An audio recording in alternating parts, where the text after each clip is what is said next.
ওকে, আমাদের টাইমিং করা আছে এখানে। হ্যাঁ, আমি একটা জিনিস চেক করি, এতে 10 mm দেওয়া আছে ইনটেক সাইড। তো 10 mm কি পরিমাণ ইজি আপনি বুঝতে পারছেন। এখন আমরা 10 বাদ দিয়ে আমরা কত দিব, আছে কত সেটা বের করব। অনেকদিন পর আবার এই টেপ নিয়ে ভিডিও বানাচ্ছি, তো কারণ আছে, দেখতে পারবেন।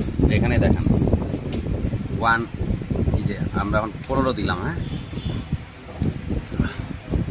কত 15 ওভার হয়ে যাচ্ছে ইনটেক সাইড। আমাদের বাইকে থাকেই হলো হচ্ছে আপনার 10 mm প্লাস সাইজ, সেখানে আমরা 15 পার হয়ে এখন আমরা চলে গেছি 20-এ। এখন আমরা 20 ঢুকাইছি, মানে ইনটেক সাইড 20 mm করা বাইকে। এই যে দেখায় গ্যাসটা খুলে, এই যে mm, মানে ইনটেক সাইজ 20। তার মানে আচ্ছা, আমরা এক্সস্টের সাইড একটু মাপ দিয়ে দেখি। এক্সস্টের থাকার কথা আমাদের 20, আমাদের সেইখানে আমরা 20ই ঢুকাইলাম।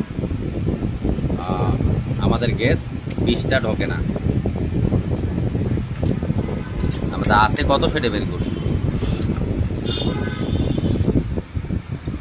10 mm দিলাম।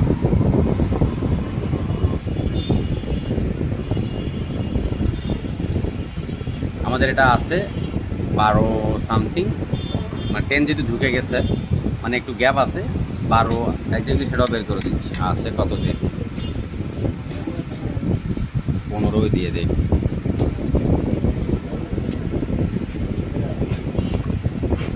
আচ্ছা, এটা আছে আপনার 15, দেখছেন 15 mm। মানে বাইকের মানে এত আনারি লোক কাজ করছে। এই কাজটা কেন বললাম, যে আপনার গেসটা দিয়ে রিয়েলভাবে দেখালাম যে এইটার হচ্ছে সাইড, ইনটেক সাইড থাকবে 10 mm, আর এক্সস্ট সাইড থাকবে হচ্ছে 21 mm লাস্ট সাইজ। তো সাইজ আর কি। সেই ক্ষেত্রে আমরা বাইকের ইনটেক সাইডে পাইলাম হচ্ছে 20, আর এক্সস্ট সাইডে পাইলাম 15। এরপরে আরেকটা পাইলাম, এটা হচ্ছে, এটা 15 আছে, এটা হচ্ছে 18 আছে। মানে এই হচ্ছে সিনের অবস্থা, বাইকের কন্ডিশন। তাহলে বুঝতে পারছেন গাড়ির পারফরমেন্স কী পাবেন, আপনার সাউন্ড কী পাবেন, আপনার গাড়ির মানে সব কিছু মিলে এটা হরবড় একটা অবস্থা। যে এই যে কাজটা করছে, এই কাজের যে হাতের অবস্থা, তো এইরকম জায়গাগুলোতে আপনারা যাবেন ঠিকই। আমি আসলে অনেক দিন ধরে ভিডিও করি না, আর অনেকেই পাই এই ধরনের ভিডিওগুলো দেই না, কারণ হয়তো মানুষের মনে করে যে মানুষের প্রবলেম হতেই পারে, ভুল হতেই পারে, আপনি এত ভিডিও ছাড়েন বা এরকম বলতে পারেন। আসলে কেন বললাম, যে এই লোকগুলো ভোগান্তি, যারা কাস্টমার, যারা বাইক চালায়, তারা ভুগতেছে।